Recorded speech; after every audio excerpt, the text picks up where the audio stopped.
Beleza, boa noite. Chegou bem na hora. Na hora, né? Boa noite a todos. Vamos iniciar os estudos dessa noite com uma pequena leitura do livro Sementes de Felicidade, leitura da lição 115. Comece um bom dia. Logo de manhã, encha o peito de ar e sinta-se invadido pela paz. Diga para si mesmo: nunca me senti tão bem como hoje. Em dia algum me encontrei mais disposto e sadio do que nesse que agora começou. Sou feliz. Faça assim conscientemente e com decisão. Deixe-se envolver por essa ideia. Ela se tornará realidade no decorrer do dia. E agradeça a Deus por tudo. O hoje é o momento mais importante da sua vida. Deus, nosso Pai, Jesus, nosso Mestre, amigos e benfeitores espirituais, queremos agradecer a todas as oportunidades de trabalho, estudo e observação que chegam até nós e queremos solicitar a proteção dos bons educadores espirituais para as lições que tenhamos que encontrar na noite de hoje, para que elas encontrem em nós terreno fértil para a sua germinação. Que assim seja.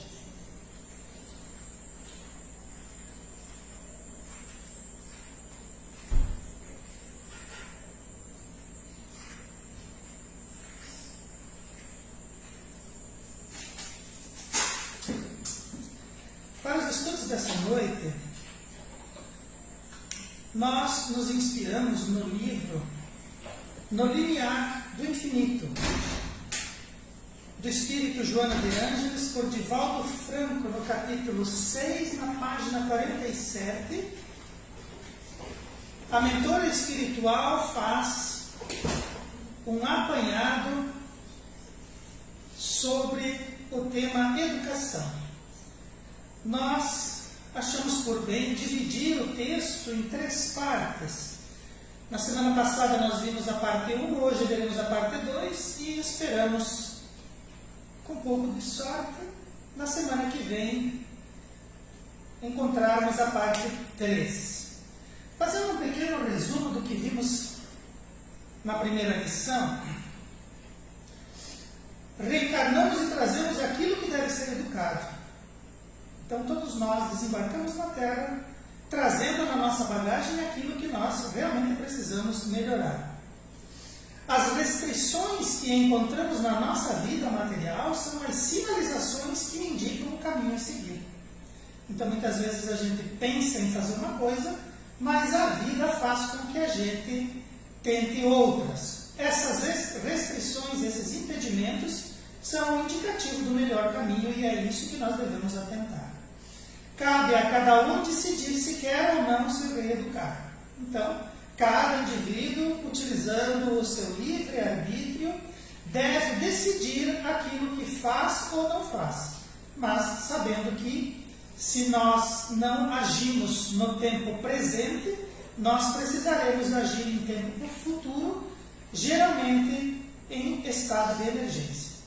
Ninguém está imune aos processos educativos. Nós, por mais difícil que seja a nossa vida, a condição que nós vivemos, os processos que passam por nós sempre vamos colher ou vamos plantar alguma coisa.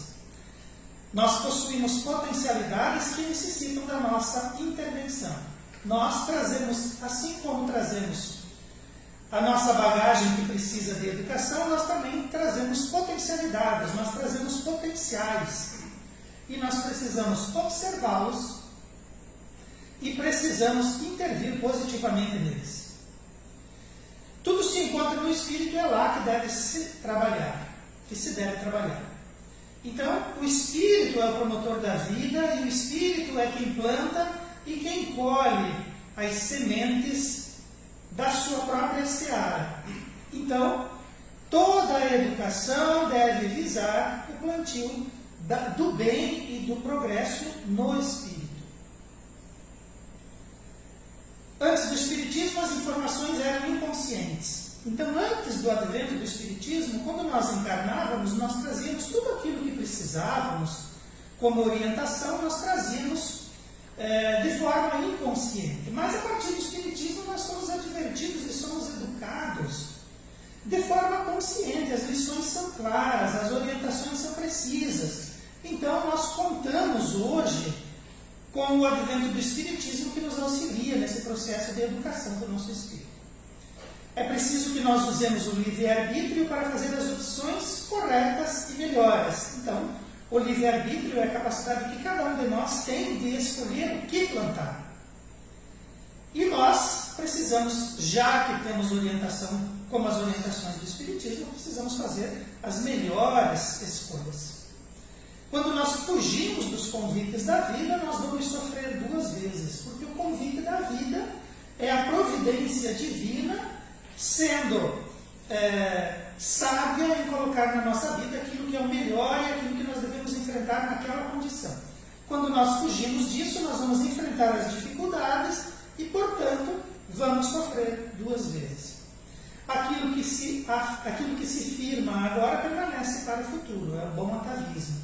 Então, aquilo que nós conseguirmos evoluir, conseguirmos entender agora, nós não perderemos.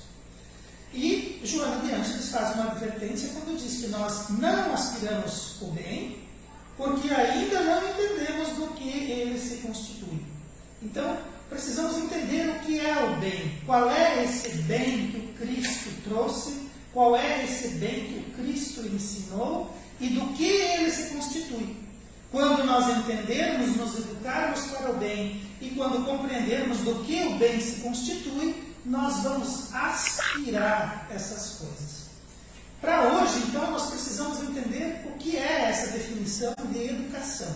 Nós temos muitas definições de educação, mas vamos nos ater àquela entendida pelos Espíritos, que é a técnica de disciplinar o pensamento e a vontade.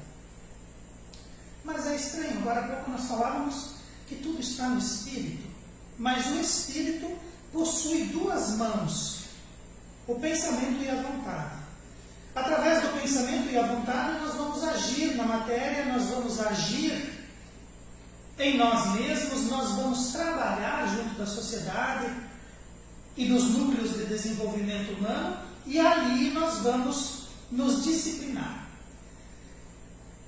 Os Espíritos entendem que educação é disciplinar pensamento e vontade, de modo que o ser desenvolva as estruturas inatas adormecidas e dilate o campo íntimo para conquistas nobres. Então nós temos as nossas estruturas íntimas, as estruturas que todo espírito, que toda criatura criada por Deus possui, mas que estão adormecidas. Então todos nós temos tesouros íntimos. E existe um espaço espiritual dentro de cada um de nós que precisa ser dilatado. A gente vem com um universo, vem com um horizonte muito estreito e nós precisamos ampliar isso, nós precisamos ampliar conceitos, nós precisamos ampliar noções, nós precisamos ampliar as nossas próprias fronteiras de convivência, de entendimento, de trabalho, de potenciais, porque muitas vezes a gente tem o potencial e a gente fica adormecido, a gente fica com medo de fazer certas coisas, de pensar certas coisas, de desejar certas coisas, porque a gente acha que não vai dar certo, que não vai conseguir. Então é um potencial adormecido. Jesus disse que nós seríamos como Ele. Então, se Ele tinha esse potencial, Ele desenvolveu. E se Ele disse que nós somos como Ele, nós temos esse potencial a ser desenvolvido.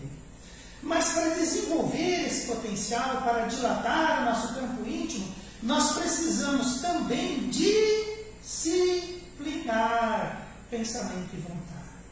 A disciplina, ela não é alguma coisa que nos prende. A disciplina é uma liberdade que nós desenvolvemos quando nós fazemos aquilo que precisamos. Precisamos entender esse conceito que os Espíritos nos trazem. Disciplinar o pensamento e vontade é a educação do Espírito. A educação no planeta, e nós falamos da educação enquanto estamos encarnados, a educação no planeta também traz aspectos positivos. Então nós somos espíritos e nós precisamos desenvolver os potenciais. Para desenvolver esse potencial, nós precisamos reencarnar. Precisamos vir para o planeta Terra. Precisamos encontrar esses cenários.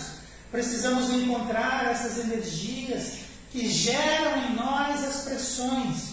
Precisamos encontrar as dificuldades, precisamos encontrar a dor, precisamos encontrar a saudade, precisamos encontrar todos esses elementos educativos. E eles estão no planeta. Nós nos educamos no planeta e também educamos o planeta enquanto estamos aqui. É um trabalho de mão dupla. A educação no planeta também traz aspectos positivos, pois seus métodos produzem efeitos especiais. Não haveria outra forma de nós, criaturas constituídas como somos, reproduzir aquilo que nós temos aqui no planeta como um teatro, como um campo, como um local onde nós possamos nos expressar. Não teríamos como compreender as coisas sem ser da maneira como é. Então precisamos entender essa escola, precisamos entender o planeta e a convivência que fazemos com as outras pessoas. Porque quando estamos aqui, estando aqui e vivendo aqui, aquilo que encontramos são efeitos especiais ao nosso espírito.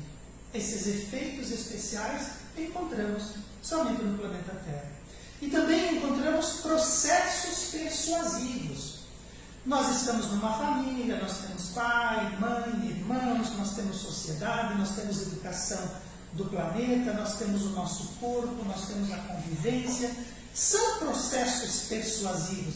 Eles vão nos educando, eles vão nos colocando aos eixos, eles vão nos limitando às vezes. E isso, para o nosso espírito, muitas vezes é bom. Processos persuasivos que libertam as criaturas das condições precárias que o seu egoísmo ou o egoísmo dos outros lhes impôs, disponibilizando recursos e benefícios que ignoram. Então, muitas vezes, nós, no nosso processo evolutivo, entramos pelos caminhos do egoísmo, ou as outras pessoas entram por esses caminhos, e isso nos coloca em condições precárias, e nós precisamos superar essas condições. Nós não podemos ficar inertes e inermes, nós precisamos nos esforçar. E, uma vez que nós o fazemos, nós vamos encontrando esses recursos e esses benefícios que estão à nossa disposição. A sociedade terrestre é a comunhão dos seres que ela representa, educadora por excelência, pois é o repositório de exemplos que são automaticamente imitados pelos que sofrem suas influências, absorvendo comportamentos e reações e sendo palco de realizações individuais. Então, este cenário em que nós vivenciamos a vida de encarnado, nós temos ali como treinar comportamentos, nós podemos absorver comportamentos, nós podemos gerar influências, sofrer influências, nós podemos causar reações, sofrer as reações dos outros. E nós temos as nossas realizações individuais. Nós vamos construindo coisas, vamos aprendendo, vamos incorporando, vamos nos conhecendo, vamos nos melhorando, né? E nós vamos fazendo tudo isso dentro da sociedade. É a comunhão dos seres. Nós só vamos ter sociedade quando nós temos seres, criaturas, pessoas reunidas. E essa sociedade, ela sempre vai ser o repositório das nossas conquistas, das nossas evoluções, dos nossos exemplos, e elas vão sendo absorvidas pelas novas gerações, vão sendo muitas vezes imitadas, vão sendo melhoradas, e nós vamos evoluindo. É certo que somos fruto do meio em que vivemos, mas também podemos alterar esse meio, criando estruturas e elaborando fatores atraentes e favoráveis. Pois, se não somos hostis ao contágio social e nem somos indefesos, reagiremos àquilo que desejamos nos ajustar. Então, o meio nos influencia, mas nós também influenciamos o meio. Então, muitas vezes, acreditar que nós não temos como reagir, acreditar ou pensar que nós não temos como melhorar, que nós não temos como nos esforçar, que as coisas estão distantes, isso é um equívoco. Porque nós temos como alterar esse meio, nós temos como ir até lá e exercer os nossos elementos de persuasão e os nossos elementos de coerção tanto para nós como para o meio. E nós vamos elaborando fatores atraentes e favoráveis. Nós vamos criando sociedades melhores. Nós mudamos a nossa paisagem íntima, nós externalizamos isso, as pessoas que convivem conosco percebem, eles interagem conosco, nós interagimos com eles e vamos criando esses ambientes favoráveis. Se nós não formos hostis a esse convívio, e também se nós não ficarmos indefesos. Às vezes a gente pensa que não há o que fazer e se entrega para as circunstâncias. Na verdade, a gente precisa dobrar as coisas muitas vezes, né? Reajustar aquilo que nós desejamos aos nossos campos e às nossas ideias.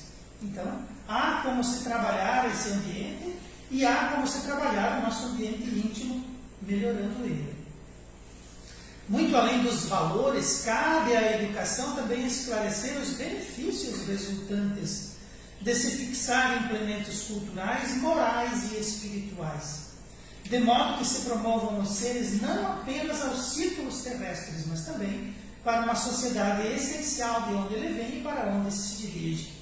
Então nós precisamos também entender que a gente vem para a Terra e precisa vivenciar as coisas da Terra e melhorar o ambiente do planeta, melhorar a sociedade que nos acolhe.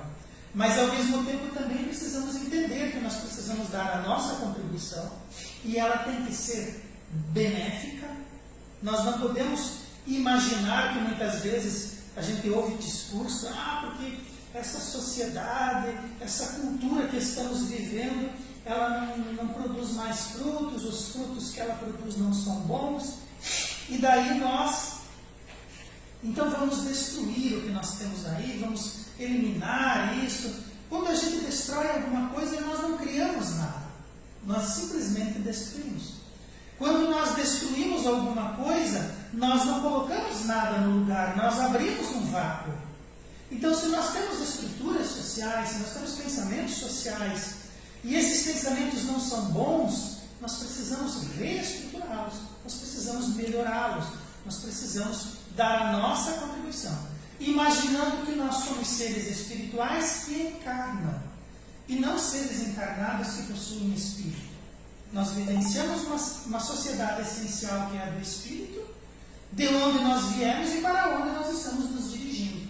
Obviamente que devemos nos educarmos para esse retorno.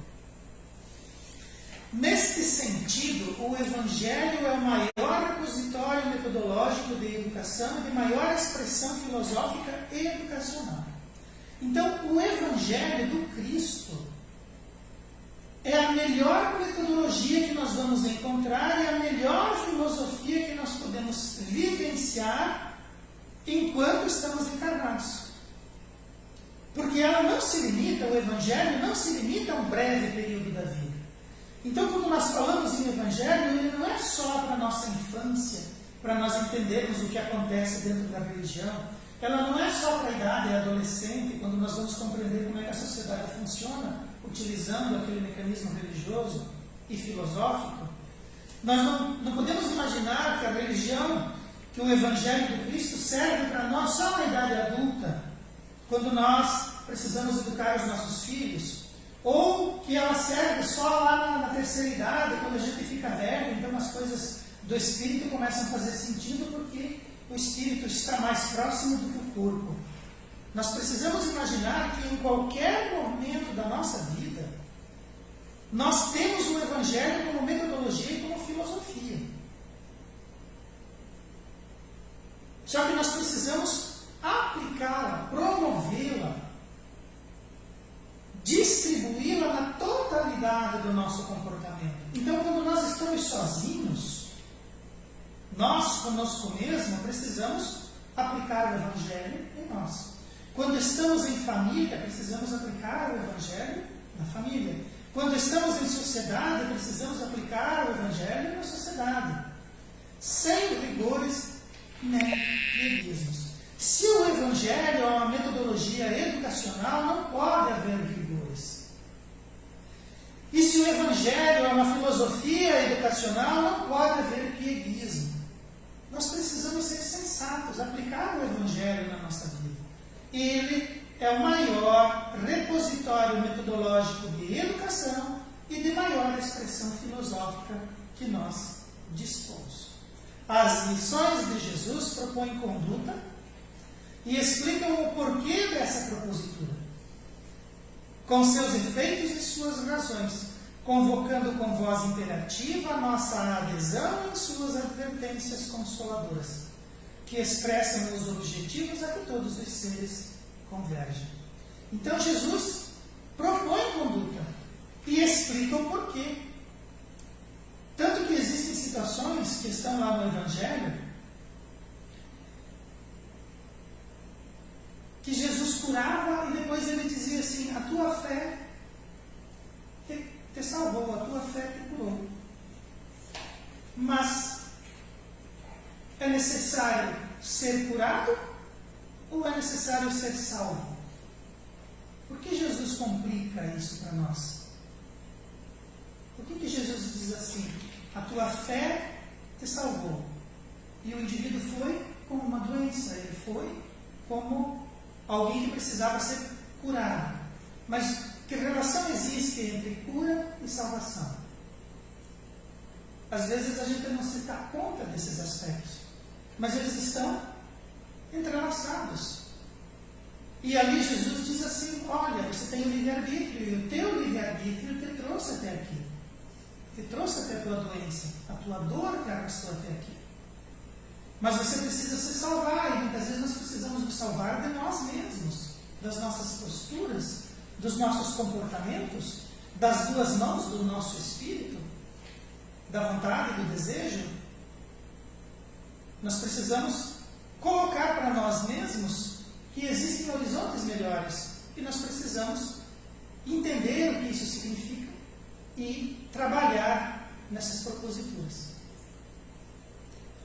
Então, Jesus propõe e explica, com seus efeitos e suas razões. E ele convoca com voz imperativa nossa adesão em suas advertências consoladoras, que expressam os objetivos a que todos os seres convergem. A nossa meta evolutiva é atingir os mesmos pontos e as mesmas culminâncias que o Cristo atingiu. Então, o nosso horizonte, a nossa educação, o nosso destino converge para os destinos que o Cristo trouxe para nós. E ele o faz com voz imperativa. Ele diz com voz imperativa. Ele orienta com voz imperativa. Ele não fica na condição de quem não conhece o assunto. Ele sabe do que ele fala e ele fala com propriedade. E ele nos convoca com voz imperativa à adesão. Ele diz: olha, pensa bem, talvez você possa encontrar um aspecto melhor, uma explicação melhor, uma situação melhor. Quando o Mestre diz ser o caminho, a verdade e a vida e nos conclama: vinde a mim, ele chama para si a tarefa de viver o ensino.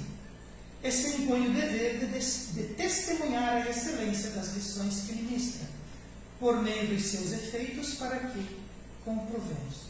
Então, o Cristo diz que Ele é o caminho, Ele é a verdade, Ele é a vida. E Ele diz para nós, criaturas encarnadas: vinde a mim. E Ele faz isso de forma imperativa. Ele não hesita, Ele não tem dúvida. Ele afirma de forma convicta: vem para mim. Eu sou o caminho, a verdade e a vida. E quando ele faz isso, ele se atribui responsabilidade a ele mesmo. Jesus vive o ensino dele. O ensino que ele nos traz, ele viveu. Ele passou por todos os aspectos que nós, como encarnados, passamos. Ele viveu. E ele também se impõe o dever. Ele testemunhou aquilo que ele ensinou. Ele testemunhou a excelência da lição que ele ministrou para nós.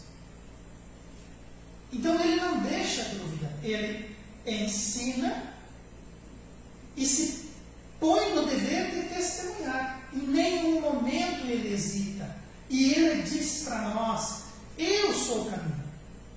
Vem para mim.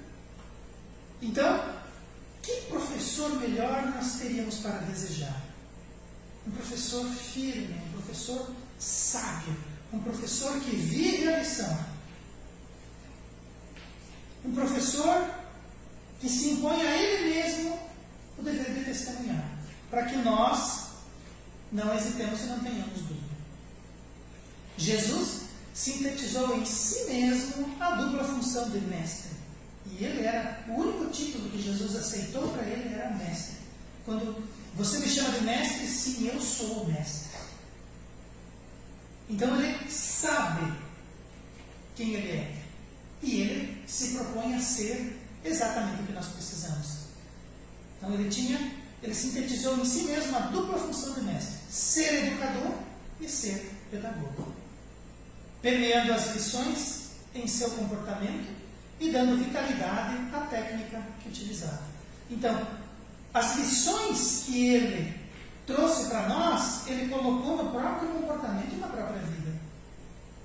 E a técnica que ele utilizou só tinha vitalidade porque ele vitalizava. Então, a técnica que ele usava, a pedagogia que ele usava, ele vitalizou com os próprios atos. Na melhor das metodologias de ensino, que é a da vivência.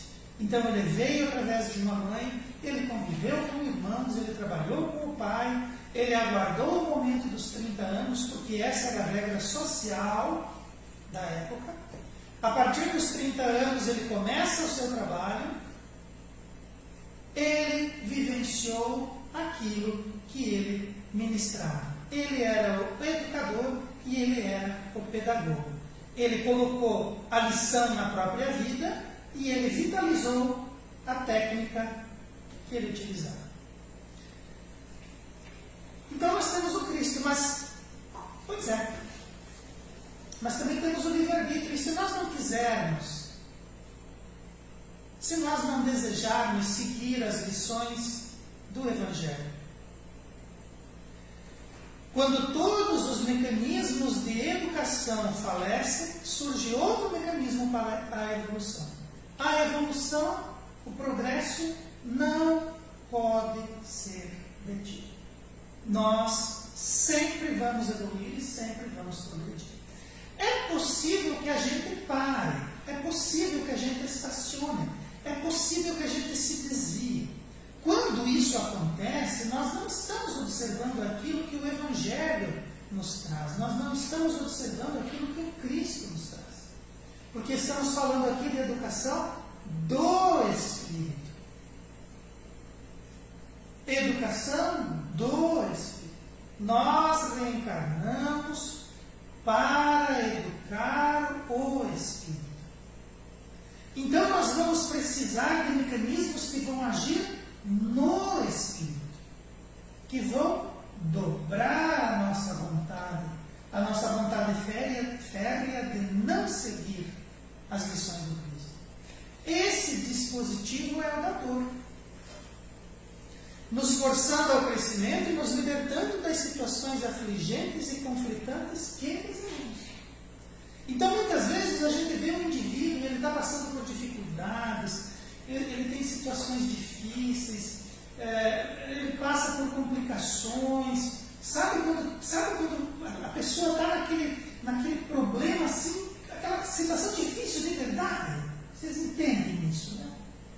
Mas às vezes o indivíduo fez uma força, às vezes ele trabalhou décadas, às vezes ele agiu décadas para chegar naquela situação difícil que ele está vivendo.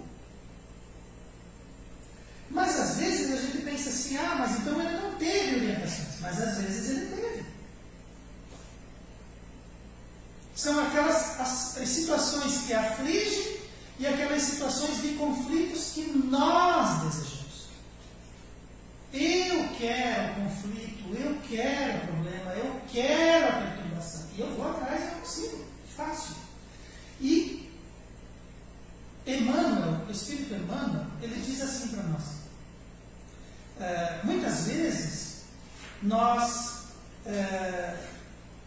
trabalhamos arduamente para aquilo que nós estamos vivenciando.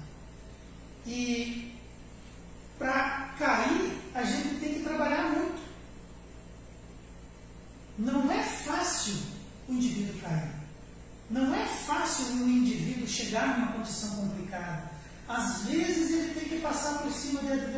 doenças, ele tem que passar por cima de problemas de saúde, ele tem que passar por cima da família, ele tem que passar por cima da sociedade, ele tem que passar por cima das leis, e ele sofre no revés, leva tempo para cair. As pessoas não caem, o indivíduo lá sofrendo uma queda financeira, que coisa terrível. Mas às vezes ele trabalhou muito tempo para aquilo. Aquilo já estava desenhado, só não tinha acontecido ainda. A queda financeira, ou a queda moral, ou a queda social, estava desenhado. E o indivíduo sabe, né? Porque às vezes o indivíduo está burlando a lei. Ele sabe que ele está burlando a lei. Aí um dia ele leva uma multa, daí ele diz, meu Deus, como é que isso aconteceu? Não tinha outra maneira disso ser desviado. Então, às vezes, a aflição e os conflitos que nós desejamos. E quando a gente abandona isso, quando a gente não quer mais esses problemas, quando a gente de repente descobre que tem um caminho mais fácil, nós vamos nos direcionando para experiências mais elevadas. Nós vamos, e não que a experiência do bem seja fácil, não que a experiência da disciplina seja fácil, ela é também complicada. Para o indivíduo vencer, para o indivíduo alcançar, para o indivíduo evoluir, não é uma coisa fácil. Tem que trabalhar. E às vezes leva décadas. Às vezes leva encarnações inteiras. Então, para evoluir, demora. Mas para cair, também demora. Só que depois que dá o problema, para a gente voltar atrás, demora mais ainda. E nós temos o dispositivo da dor. A dor é aquele elemento que faz você desistir de alguma coisa, que faz você iniciar uma caminhada, que faz você sair da inércia, que faz você abandonar alguma coisa que não é boa. A dor é um dispositivo. E a dor, ela direciona para o bem. Isso é uma coisa que nós temos que colocar na nossa mente. Quando nós encontramos a dor está dizendo para nós assim, vai para lá, não para cá, vai para lá. Para de fazer isso, pensa melhor. E as dores, elas podem ser físicas e elas podem ser morais. Elas podem atingir o nosso moral, o nosso espírito, as nossas conjunturas íntimas. Às vezes as piores dores não são as físicas, são aquelas que atingem o nosso espírito. Assim, é bom nos educarmos de que a dor jamais é uma punição. Então, quando a gente tem um revés, quando a gente tem uma dificuldade, quando a gente encontra um problema, que nós possamos associar a isso a uma dor física ou uma dor moral, jamais é uma punição. Deus não castiga ninguém com dores. Deus coloca dificuldades no nosso caminho para nos direcionar. Deus coloca dificuldades no nosso caminho para que nós superemos, para que nós peguemos aquilo que é o nosso conteúdo e façamos um arquivo ordenado lá para usar aquela informação precisa no momento correto, para a gente superar, para a gente aprender, para a gente se melhorar. Então a dor, ela não é para nos punir, a dor é para nos educar, a dor é para nos corrigir. E existe um aspecto que é a dor, mas existe um outro aspecto que é o sofrimento. Então o que é a dor? É aquele mecanismo que toca. A dor, ela não deixa a gente, porque tem coisa que acontece com a gente que a gente faz de conta que não está ouvindo e segue em frente. Né? A dor não. A dor, ela põe uma estaca ali e diz, é aqui. Não tem como ignorar. Nem que seja física, nem como seja moral. E quando nós sentimos a dor, nós podemos nos educarmos e nos corrigirmos, ou nós podemos sofrer. E daí a gente, como eu sofro, como é difícil, que sofrimento.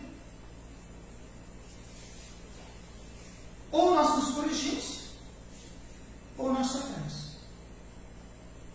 E por que nós sofremos? Porque nos recusamos em considerar de maneira diversa aquilo que deveríamos fazer em benefício próprio.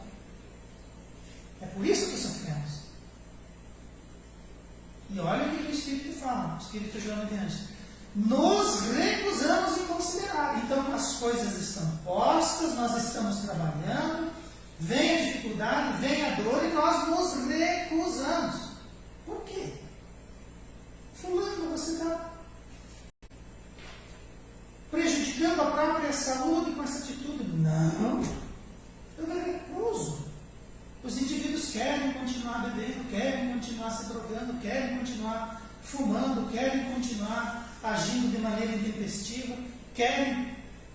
Vai no médico, o médico diz, olha, você tem que cuidar do teu coração, o indivíduo não cuida. Se recusa a considerar de maneira diversa. Poxa, mas problema de saúde, problema social, problema no trabalho, problema na família. Pensa diferente. Começa a considerar de maneira diversa. Mas será que eu estou errado ou será que o mundo está errado? A gente tem que começar a considerar de maneira diversa. E quando nós fazemos isso, quando nós paramos, por qualquer motivo que seja, e começamos a pensar as nossas atitudes, benefício próprio. É em benefício próprio. Quem que sai beneficiado? Nós mesmos. Quem que se melhora? Nós mesmos. Quem que se salva ou se cura de acordo com a ótica do Cristo? Nós. Por que esse processo educativo, por que esse processo reencarnatório, por que esses processos, essas forças coercitivas, e elas estão para todos? Às vezes o indivíduo pensa, não é ele, é nós. É a sociedade como um todo. Todos nós precisamos trabalhar. Todos nós estamos sentindo calor. Todos nós estamos. Todos nós. É para todos. Não é para um. Mas a gente sempre pensa que a nossa dor é maior, que o nosso problema é maior, que o nosso sofrimento é maior. Quando na verdade é uma regra, atinge a todos. Mas o que difere de um para o outro? Tem aquele que para e analisa, percebe, muda, altera, considera de maneira diversa, e tem aquele que não faz. Tem aquele que mantém lá a cabeça dura, a ferro e fogo, e vá cabeçada. Precisamos perceber esses movimentos, essas dificuldades, esses impositivos, essas orientações são para benefício próprio. É para o próprio indivíduo. E daí tem aquelas pessoas que são importantes, que são especiais, que são as próximas, os próximos, mais próximos, que nos amam. Pensa só, alguém nos ama. Quem nos ama deseja melhor, deseja mais fácil. Quem nos ama deseja a dificuldade menor, a dor menor, o problema menor. Será que não deveria considerar isso em benefício próprio? Será que não deveria admoestar meu próprio espírito e pensar a respeito disso? Poxa, mas é um bom conselho. É um bom conselho de alguém que me ama, de alguém que me considera, de alguém que me vê. Porque a indiferença é pior do que nada, né? Pior do que o nada. Então nós precisamos considerar, precisamos pensar a finalidade educativa da dor. Deus é um Pai de misericórdia, de justiça e de amor. Por que Ele ia punir nós que somos criaturas dele? Por que Ele ia colocar no planeta Terra alguma coisa que é feita para nos prejudicar? Nada é para nos prejudicar. O uso que nós fazemos é que nos prejudica. O uso que nós fazemos das coisas, das instituições, da educação, da sociedade, o mau uso é que vira sofrimento. O mau uso é que dá problema.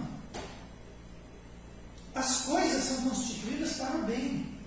E nós precisamos entendê-las, nós precisamos nos educar nesse processo. Estaremos então educados de que nenhuma conquista é alcançada sem o respectivo esforço. Então, para cair subir também. Respectivo esforço.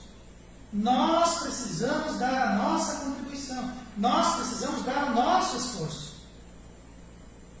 Que torna tudo valioso e expressivo, pois quando recebemos as riquezas do mundo sem experiências árduas de conquistas, essas coisas se perdem ou se tornam como algemas. Então, quando a gente conquista alguma coisa, aquilo tem valor, porque partiu do nosso esforço.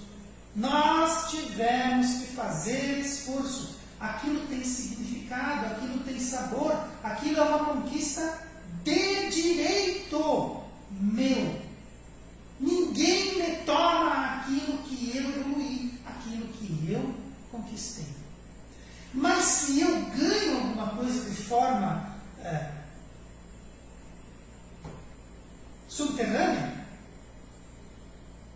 não tem gosto.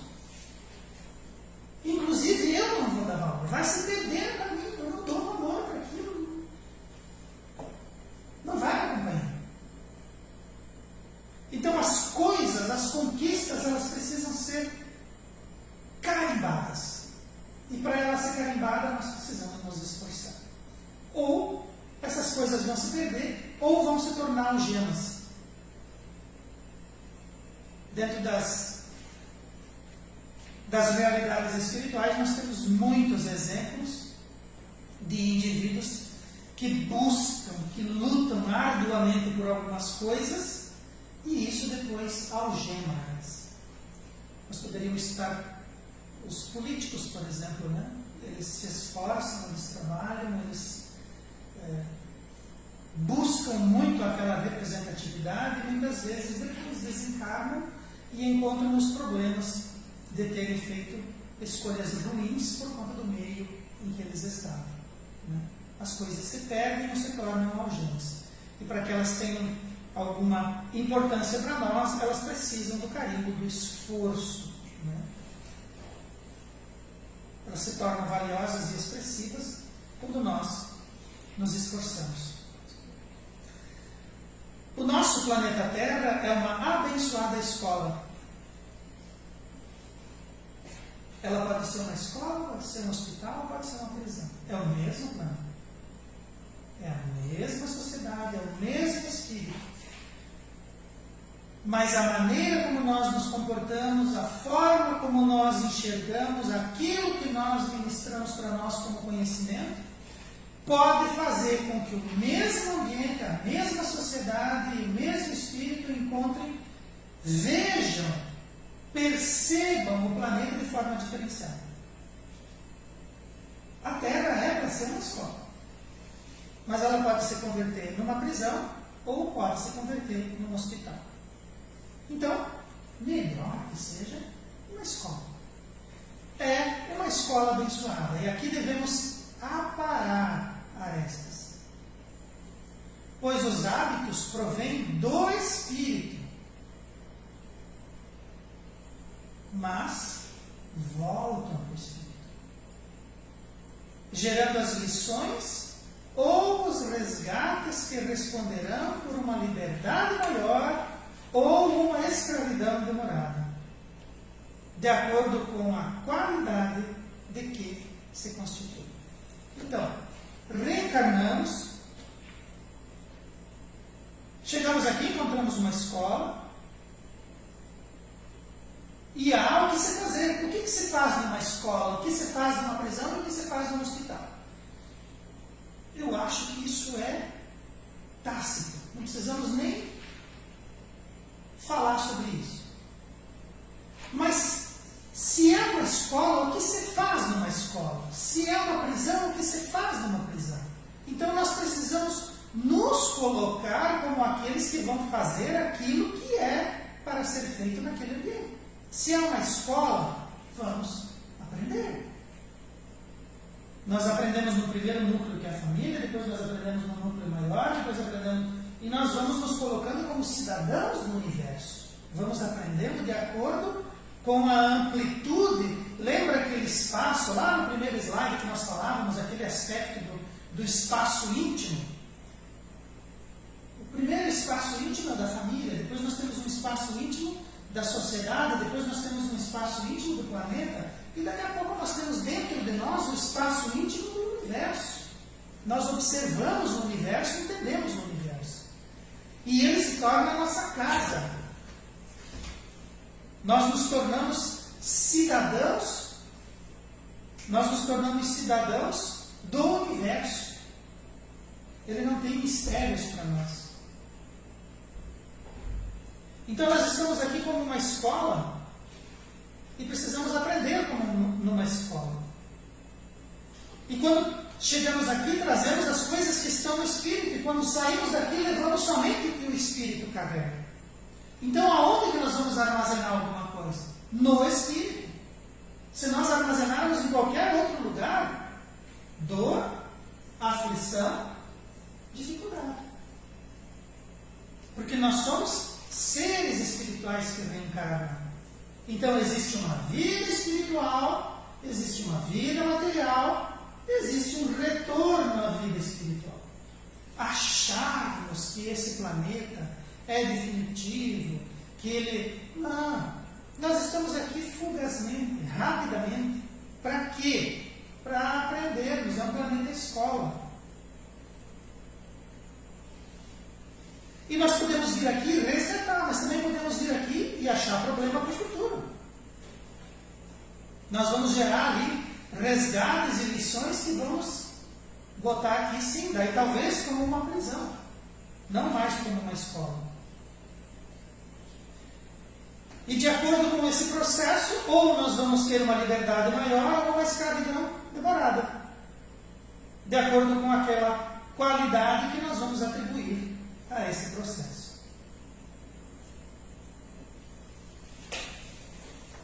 Temos ainda mais um capítulo desse processo educativo que Joana de Ângeles nos coloca. Esperamos poder tratar desse assunto na semana que vem. Encerramos por aqui, na noite de hoje, elevando o nosso pensamento, nos conectando a Deus, nosso Pai, misericordioso e bom, nos conectando a Jesus, nosso Mestre, nosso Guia, nosso orientador maior, agradecendo aos bons espíritos, aos espíritos familiares, que vieram por nós, que nos aguardam de retorno, que vibram com nossas conquistas e que esperam nós vençamos as dificuldades e as lições do planeta como eles o fizeram. Que possamos nos esforçar, que possamos ampliar os nossos conteúdos espirituais, de forma que eles abarquem todas as lições que estão colocadas para o nosso espírito em nosso processo evolutivo. Deus sabe o que faz e Ele jamais se engana ou se equivoca. Nós é que precisamos adotar as suas lições e colocá-las na perspectiva do nosso crescimento e da nossa evolução. Que não sejamos tão teimosos, que não sejamos tão indisciplinados, que compreendamos esse mundo e que nos coloquemos como colaboradores nessa seara coletiva, que é o planeta Terra, redenção e acolhimento. Que Jesus seja a luz do nosso horizonte, como um farol, e que Ele ilumine os nossos passos, levando-nos com segurança. Que assim seja.